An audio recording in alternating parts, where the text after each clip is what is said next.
আসসালামু আলাইকুম এভরিওয়ান। অনেকেই আমাকে কমেন্ট করেছিলেন যে আমার ভ্যানিটি ট্যুর দেখতে চান। তো আজকের ভিডিওতে আমি আমার ভ্যানিটির কিছু ক্লিপ আপনাদের সাথে শেয়ার করব।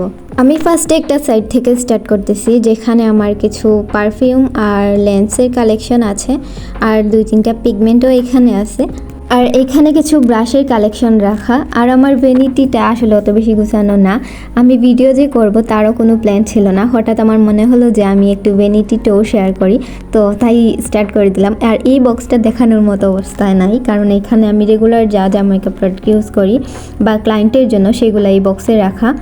আর এখানে আমার একটা স্কিন কেয়ার বার বলা যায়, এখানে আমার স্কিন কেয়ারের কিছু প্রোডাক্ট রাখা আছে, টোনার, ময়শ্চারাইজার এগুলো আর কি রাখা। আর এখানে 2টা শীট মাস্কও আছে।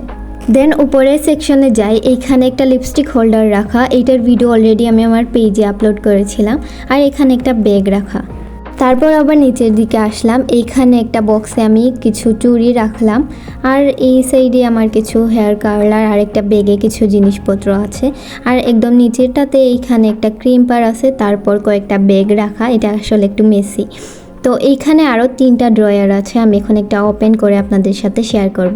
এখানে আমার কিছু জুয়েলারি কালেকশন, ঝুমকা, তারপর জুয়েলারি সেট আর একটা ঝুমকার বক্স, এইগুলাই আর কি রাখা, টুকিটাকি যা জুয়েলারি আছে।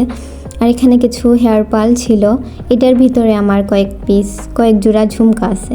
এই ড্রয়ারটা আমার অনেক বেশি ভালো লাগে, এটা দেখতে আসলে অনেক বেশি সুন্দর লাগে, তো এটা ক্লোজ করে দিলাম। আর এই 2টা ড্রয়ার আমি আপনাদেরকে দেখাবো না, এখানে আমার কিছু মেকআপ প্রোডাক্ট আছে যেগুলা অত বেশি গুছানো না, সো এইগুলো আর স্কিপ করলাম।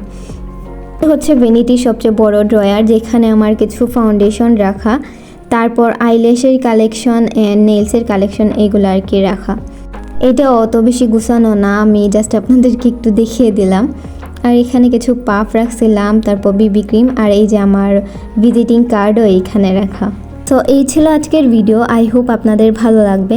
অ্যান্ড ভালো লাগলে অবশ্যই লাইক, কমেন্ট অ্যান্ড শেয়ার করতে ভুলবেন না। আল্লাহ হাফিজ।